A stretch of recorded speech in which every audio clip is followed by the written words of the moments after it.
there, sweet mommies. This is Sherry Hayes with MomDelights.com. And today I've got exciting news about the Commonplace book, and I want to show you how I do unit studies. So come on along. So I don't want to make you wait to the end of this video to see this exciting news. So this is a mock-up of the Commonplace book. I've got all the file ready. I'm just waiting. I have a daughter who's working on the cover. It doesn't print out right, so because I did it originally in RGB instead of CMYK. I know anybody who understands that stuff. So she is making it more vibrant for me as we speak, but the interior is all done. This is the title page. This is the copyright page. This is the book this book belongs to, of course, when you can read. And this is instructions, an introduction. And here's the gallery with all of the winners of the contest. Isn't that amazing? And here's contents pages. This is one that's already decorated. This is one for the child to decorate. And then it goes into the notebooking pages. And so there are 60. I didn't want to make too many for the younger set. So it'll be a really reasonable price when I put it on Amazon. I'm going to try, since you've been so patient, all of you, I am going to try and upload this onto my freebies on my website. And then I'm also going to submit it to Amazon at the same time, so that as soon as it gets approved and we do all the stuff we do with Amazon, then it'll be ready for you to buy it already done, or you can download and print it out sooner. I hope you like it. Now, let's get back to the rest of the video. Let's get into the unit studies. All right. Now, what is a unit study? Well, we've talked already about how I kind of like to intersperse different types of homeschooling.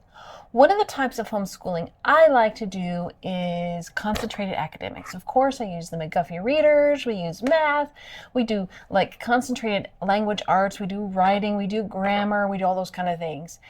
And then I also like to do some autodidacting. And that's where I allow my children to take their interests and their passions and just have fun with them. Sometimes just allow them to get bored.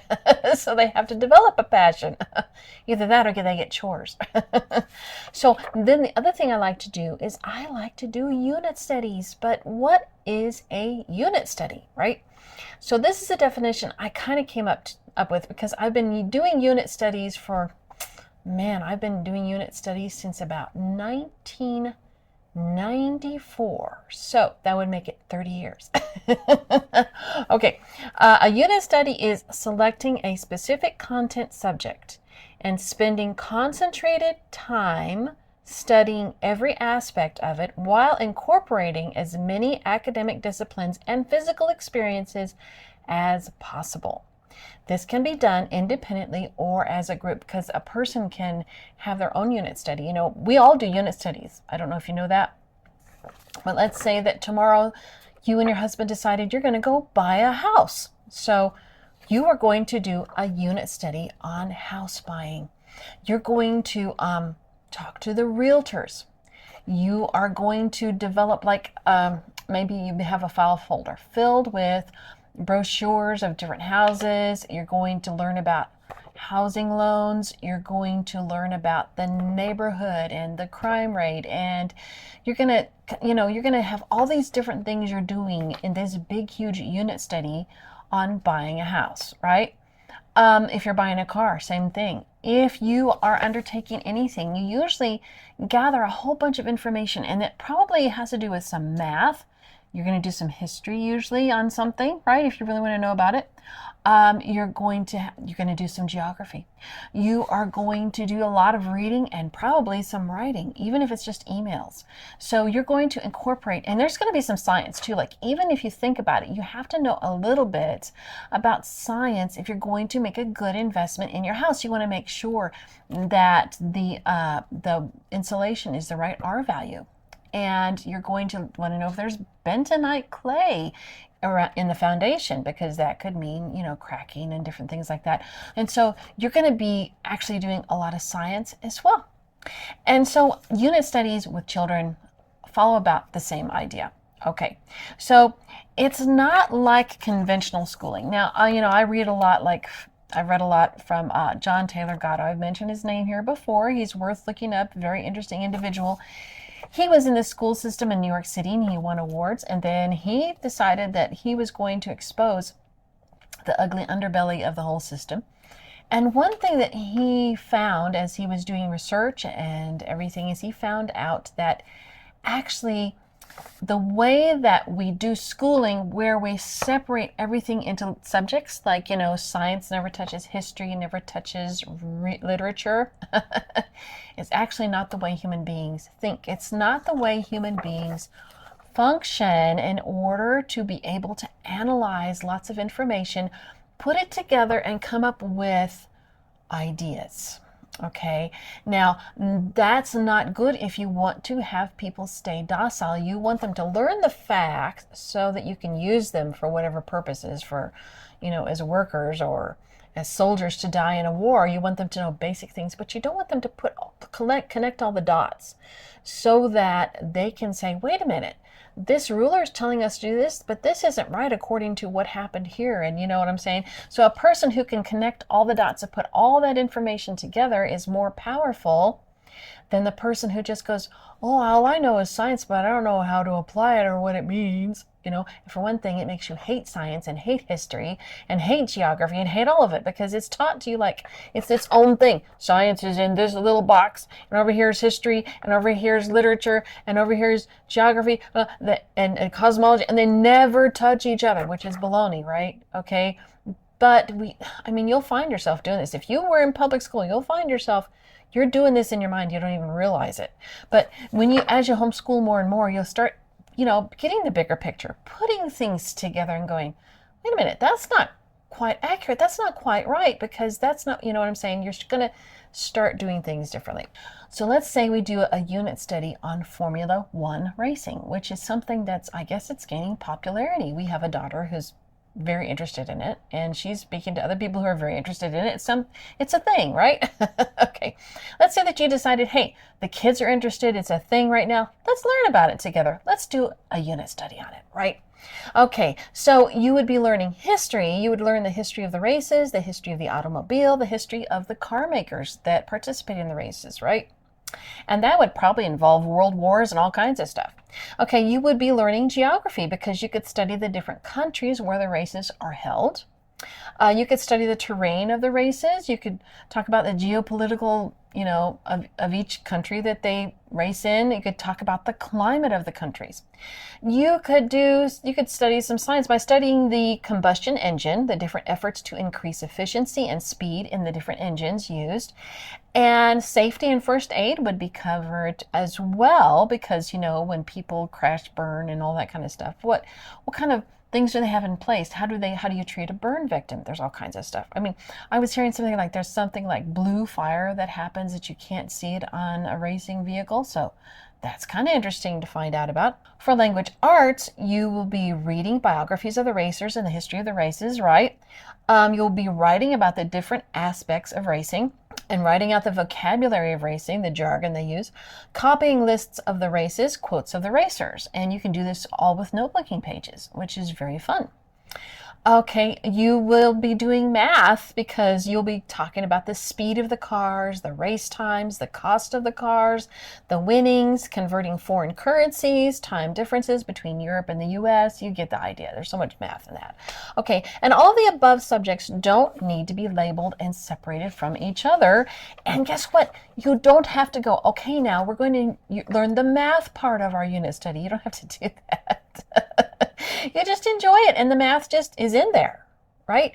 And you don't have to concentrate now today we're going to learn about calculating speed. No, you're going to go, so how fast were they going? I don't know. How do we calculate? Let's find out. See, different, organic. That's the way we want to do it. Okay. The vocabulary is going to you don't have to necessarily make a vocabulary list, but you could have a wipe-off board in your dining room, and as you come across a new word or a piece of jargon that deals with Formula One racing, you just write it on your little wipe-off board, right in your kitchen. And so you're going, oh, okay, yeah, that's cool. Now we know what that word means. Okay, so you're doing vocabulary, and you're really not working hard at it or making it feel weird, right? or schoolish, like, now we must do our vocabulary. Who needs that, right? Okay, so then also you can go and get some websites, maybe buy some books on Formula One that you're really interested in, something like that. Okay, so you can see how much fun unit studies can be, right? So they are excitingly fun, especially at first, right? And here are some of the pros of unit studies in general. Okay, unit studies can be done on multiple learning levels at the same time. If you have a span of kids, like you might have babies and toddlers and a 5-year-old, and then up here you have a 15-year-old or older.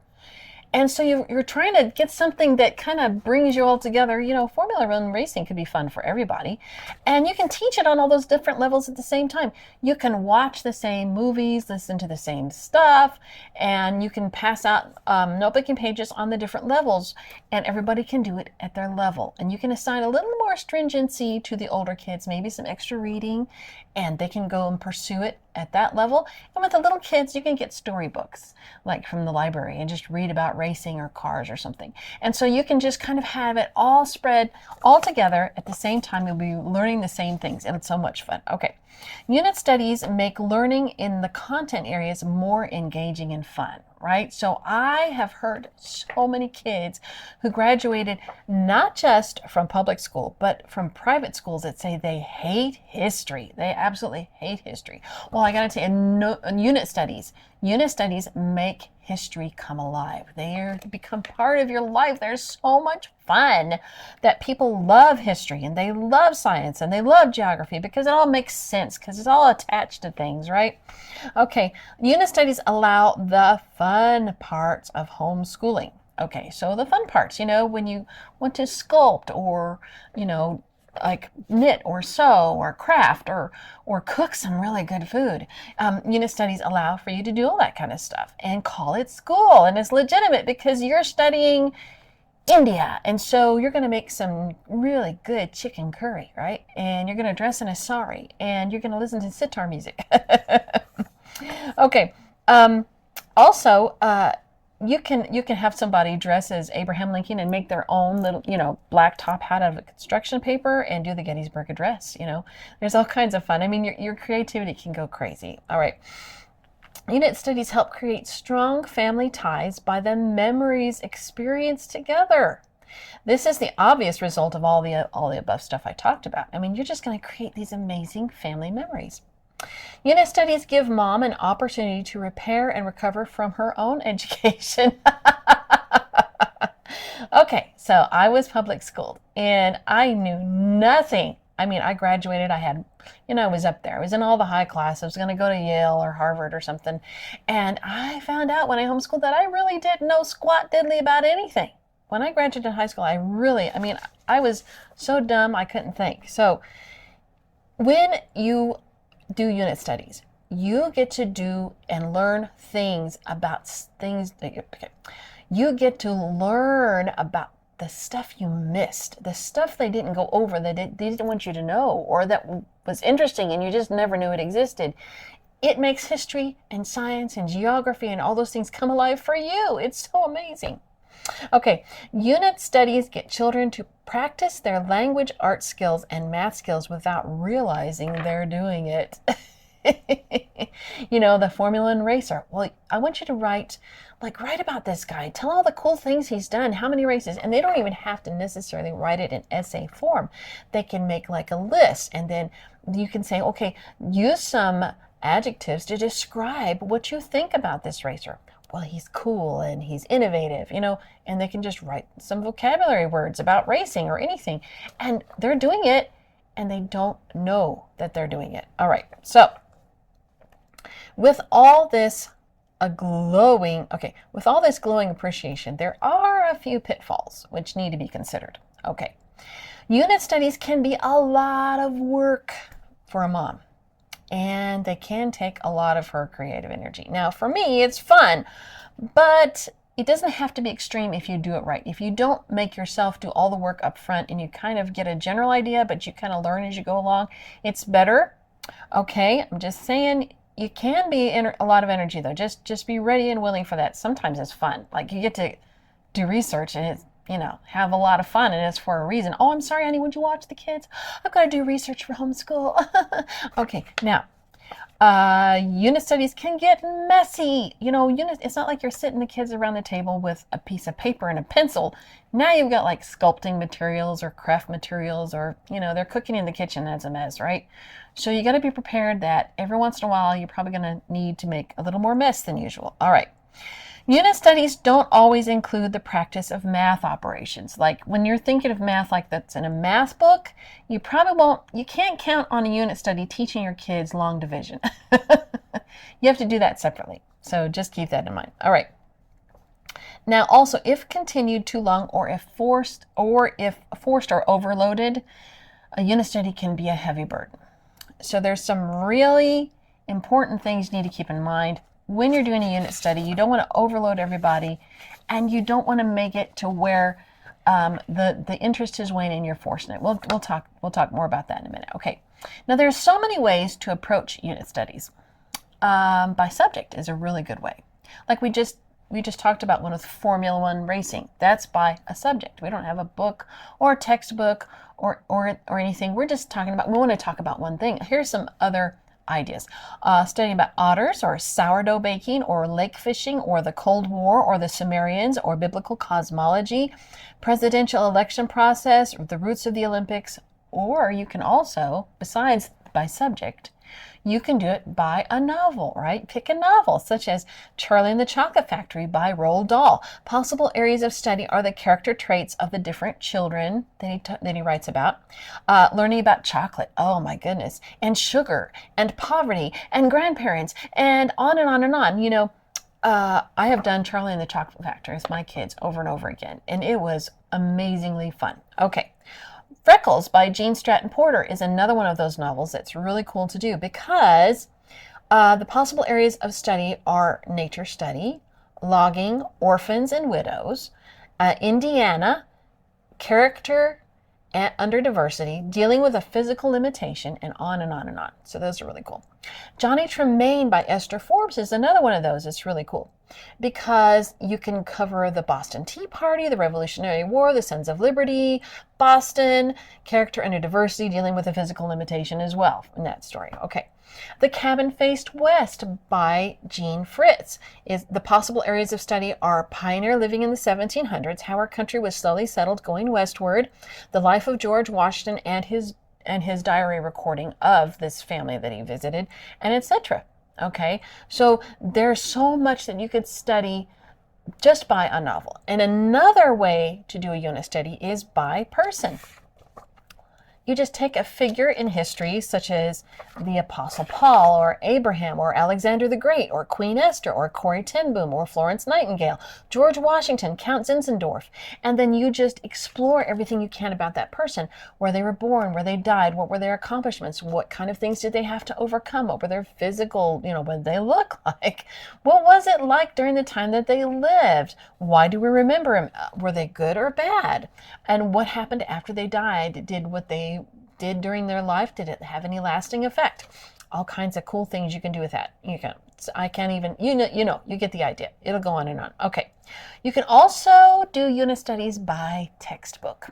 Yeah, I know. I have people that write to me and they live in either a country or a state where they actually have to follow a textbook because their children are tested on what's in the textbook. So whoever is in charge is okay for the parent to take the child home and teach them at home, but they want them to teach them the textbooks that all the other kids are using, right?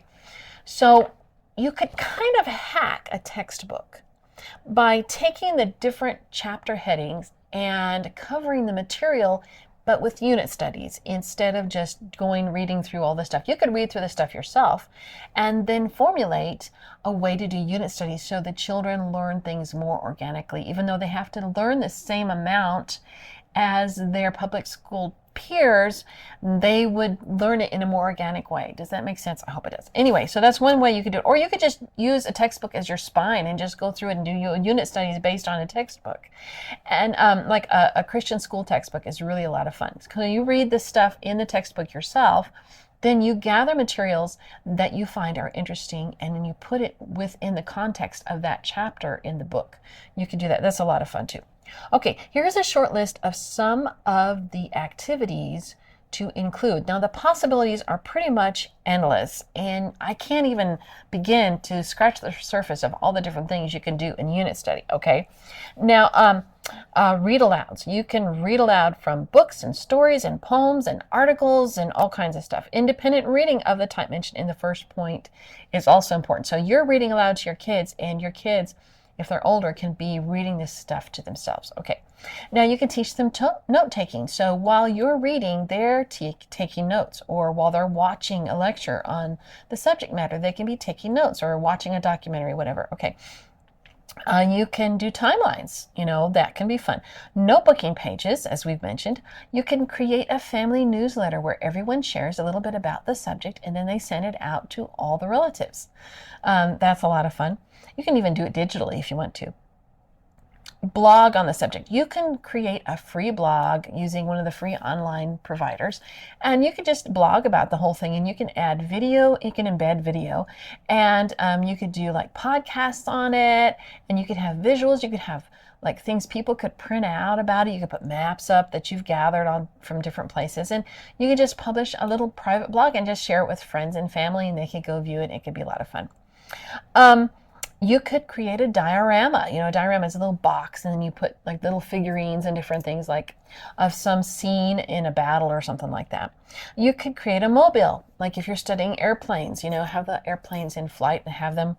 You could have some authentic food from the region or the time, and you could have a taste testing or a cooking session.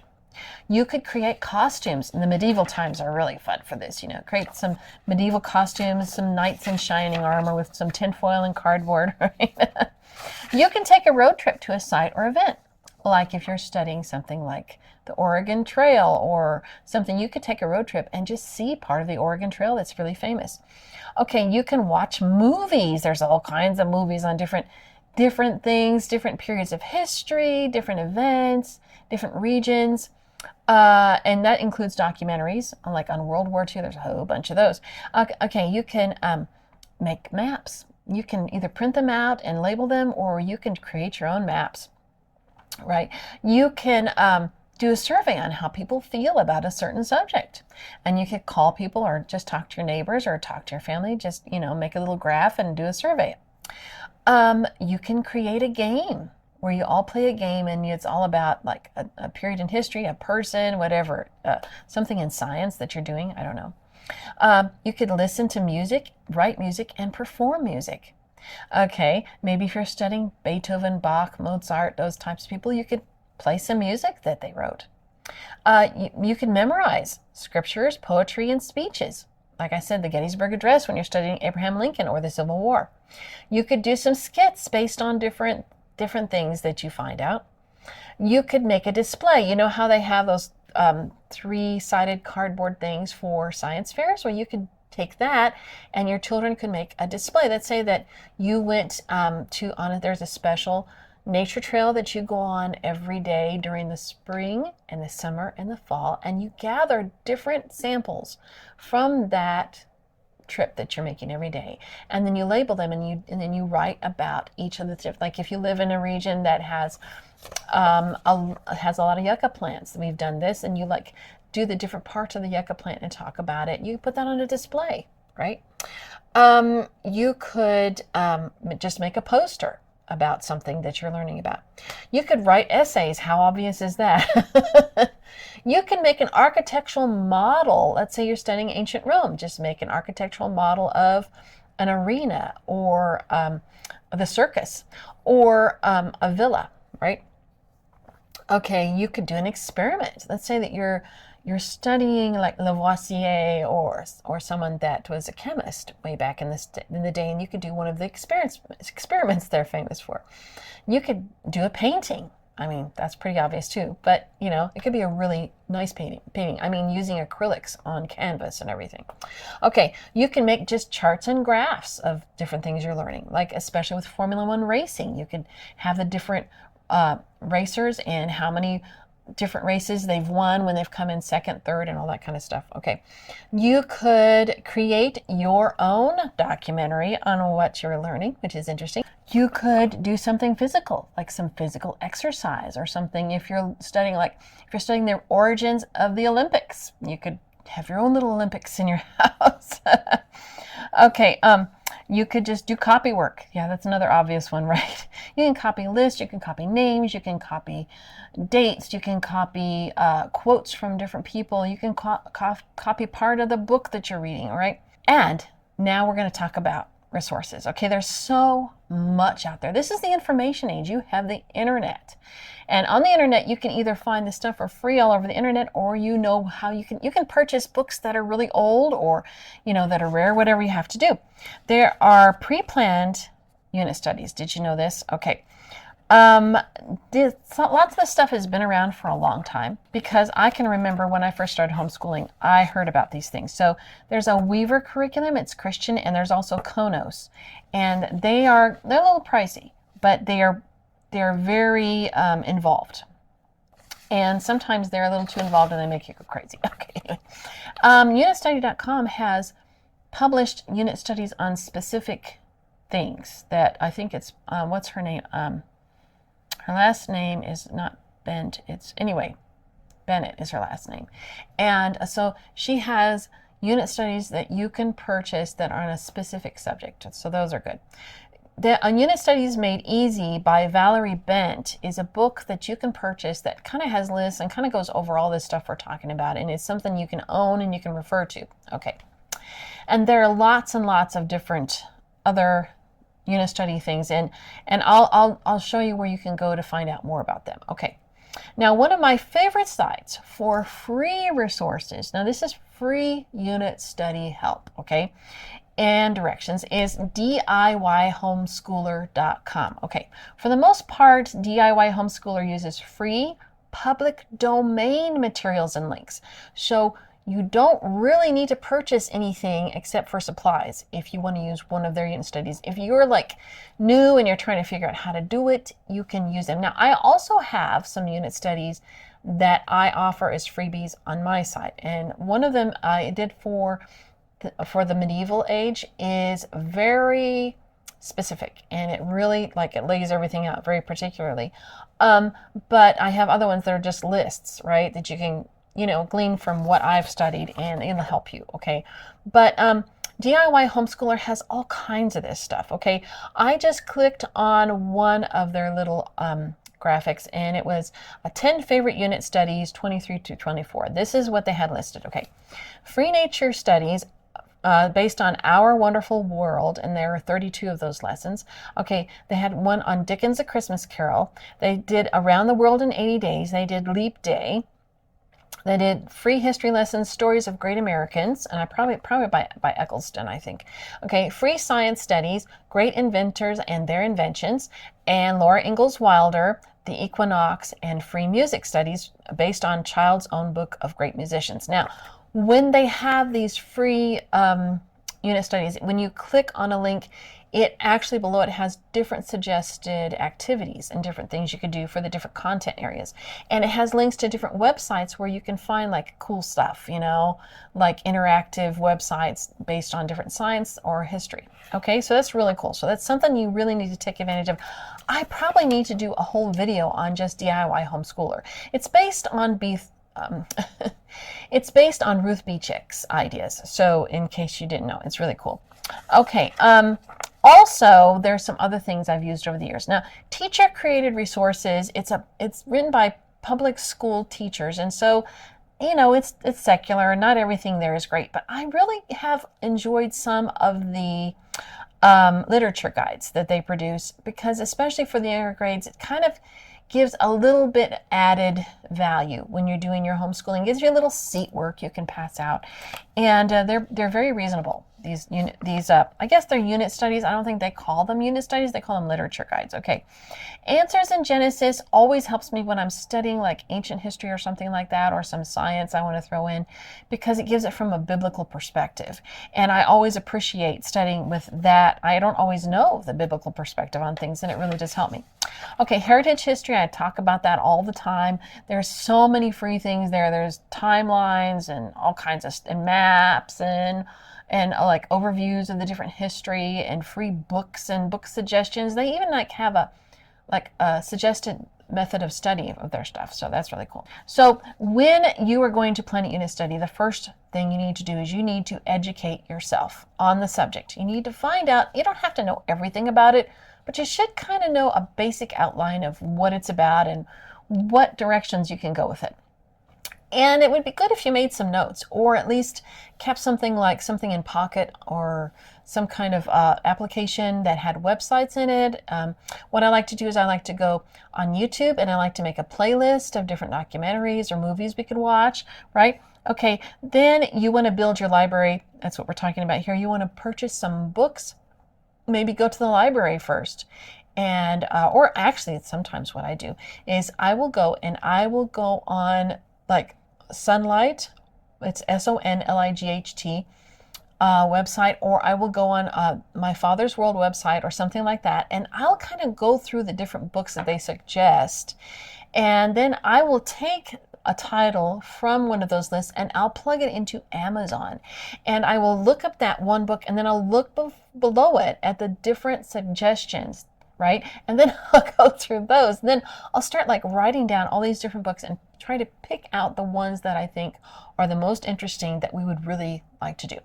And then I will go, maybe sometimes, I haven't done this in a while because our current library isn't that hot, but I used to live in a place where the library was crazy, right? So anything I wanted practically I could find at the library. So I would go and I would look up on the online library catalog, and I would look for these different titles, and I would reserve them, right? And then I would pick them up. Or sometimes, you can take your kids to the library and just have them go, and you'll go to the section, because it's the Dewey Decimal System, right? Go to the section that deals with the area that you're interested in, and just let them enjoy picking out books on their own that they want to read. But anyway, you want to build up some books and materials. You want to be having websites, like I said, documentaries, movies, all that kind of stuff. You want to put it all together, right? And then you want to kind of stack it all up and look at it and decide which ones are actually worth your time, right? And you also want to write down what kind of activities that you want to include, and make sure that you're not overloading yourself. Okay, so if you are really enthused in what you're studying and you're really having a great time, usually you don't have to add in a lot of extra stuff. In fact, if you add too much stuff, you are going to burn yourself out. You're going to burn your kids out. You're going to be at each other, right? And that's not a positive family memory.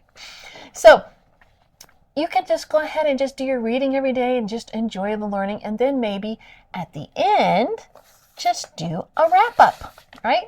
So that's when you'll do your big crafting thing, or that's when you'll go on your special trip, or you'll have your special meal, or what have you. I mean, you can like be sculpting while you're listening to like a book. You can do that on your subject or something like that. But otherwise, if you really like, your life is so busy and you just can't imagine doing one more thing, and making a mess is not on there. So you can just plan those as part of the wrap up, right? Okay, so after you've decided what you want to do, then you want to make sure everything's printed, everything's stacked. Now you're going to start deciding what you're going to do each day. And part of it is just the morning basket read alouds, and then maybe every morning you're going to explore part of this together. And along with this, you want to make sure that you're still including like Bible and math, because usually those are the things that we can't really do. Sometimes it's kind of really forced if you put it all in there, but you still need it, right? So you put math and Bible in there someplace, right? And then the rest of the time you're learning together all this other stuff. So here is something to remember. Okay, you don't have to plan everything out in detail. Oftentimes I will have a general direction and just start out. Some of my favorite unit studies have been ones which were spontaneous, and we just let each day's learning direct us to any special trips or crafts we wanted to take. Here's some more tips. Notebooking is a must with this. The reason being is that then you have a record of what you've done. You have something to show to someone else. If an official questions what you've been doing, if you have to show proof to them that you're actually doing all these things, then notebooking pages really help. And they also are part of that creating family memories. Okay. And then we talked about the wrap-up activity. This is very important too. It helps you get closure. Like if you just are studying something that it just slowly trails off, then everybody goes, what was that about? But if you actually have something planned that puts it all together and everybody feels like, yay, now we're done, then you can move on to the next thing. It really does help psychologically and emotionally. It really does. Okay. Most importantly, you need to remember to relax, because if we come at unit studies the way we came from our public school upbringing to where we think this is like factory setting and we have to get to the books and we have to study this today. On our docket today, it says that we're supposed to study about this racer. So now children, open your books up. Let's study this racer. You know, all that kind of stuff. You can't do that. You have to relax. You kind of have to enjoy yourself. I know it's hard, but you have to, okay? So unit studies can be absolutely murder to a child's learning enthusiasm if they're done wrong, okay? And to your nerves, right? So you don't have to get to every little special experience that you planned. Sometimes you plan a whole bunch and you don't get there. That's okay. In fact, some of the best unit studies only include 1 or 2 special activities, as I said, but are full of meaty, interesting learning material that feels more spontaneous than done for a checkoff list, right? Okay, now no matter how much you have planned, when interest begins to wane, and sometimes it does, you might have a lot more planned, but people are just done. I mean, they know what they wanted to know, and now they're done. Now they want to move on. Come on, let's go. Then you got to stop. Stop there. You know, it's kind of like leave on a high note. Okay, let that subject rest. Do your wrap up. And then if you haven't covered everything you wanted to cover, tackle it again later and call it something different. Right? And, you know, by then your kids probably need a refresher anyway. Don't push it or you'll kill it. It's just the rule. So with that, I'd like to give you something more. Recently, I have been reading, or I just finished reading, Grace Livingston Hill's book, A Daily Rate. And we love Grace Livingston Hill around here. If you need some reading for your teen girls, and if you need something just to read and feel good about it, but a little escape, you know, little recreative, Grace Livingston Hill is amazing. So I read A Daily Rate, and it got me thinking in a certain way. Okay, so I'm going to read some scripture, and then I'm going to talk about some of the things that the Lord taught me by reading this book. First, I'm going to read Matthew 6:25. Therefore, I say to you, do not worry about your life, what you will eat or what you will drink, nor about your body, what you will put on. Is not life more than food, and the body more than clothing? And Luke 10:41-42. And Jesus answered and said to her, Martha, Martha, you are worried and troubled about many things, but one thing is needed. And Mary has chosen that good part, and it will not be taken away from her. And 1 Peter 5:7 in the NIV, cast all your anxiety on him because he cares for you. Then I'll read Proverbs 16:3. Commit your works to the Lord and your plans will be achieved. Matthew 6:34. Therefore, do not worry about tomorrow, for tomorrow will worry about itself. Each day has enough trouble of its own. 2 Corinthians 10:25. In the NKJV, it says this, we are destroying arguments and all arrogance raised against the knowledge of God, and we are taking every thought captive to the obedience of Christ. Now the NIV says this, we demolish arguments and every pretension that sets itself up against the knowledge of God, and we take captive every thought to make it obedient to Christ. Okay, so the idea is to rein in your thoughts. Don't allow any defeatist worry thoughts to be focused on. If any care comes to mind, cast it on the Lord immediately, because he cares for you and you can trust him to take care of you. Anything you need to accomplish that's weighing heavily on you, just commit that to God by prayer and asking, not forgetting to thank Him and allow Him to help you to be successful. Remember, each day is enough to carry. Don't carry tomorrow, but leave it in God's hands. He will provide you with the wisdom, provision, and strength for today. He doesn't need to give you strength for tomorrow yet, right? Like the manna from heaven, remember? The Israelites in the desert, they only had enough manna for each day. If they tried to keep it overnight for the next day, then it would spoil. So stop trying to carry tomorrow's burdens with the strength meant for today's burdens. One thing at a time, one step at a time, one day at a time.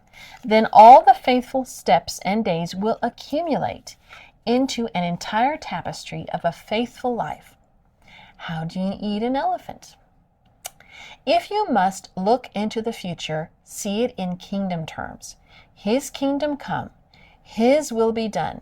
Are they sad, worried, bothered, strife-filled in God's kingdom? Or are they peaceful and filled with light, life, love, and especially joy? Okay, remember Philippians chapter 4, verse 8. So with that, I will leave you. Now, I have made a very extensive blog post on my website, momdelights.com, and it has all the links and all the lists and all this stuff. So if this kind of went fast for you and you need to take notes or you wish you could take notes, I think there's a printing option on my blog, so you just print it out and it would help you. And then, but if you want to click through the different websites I mentioned, and I think there's even more stuff than I talked about. So you can just go there to momdelights.com and check that out. Okay. So you have a wonderful day. Please like and subscribe and click bells and show me. You guys are so good to show me all the love you do. I'm just so thankful for you all. I love you all. Bye-bye.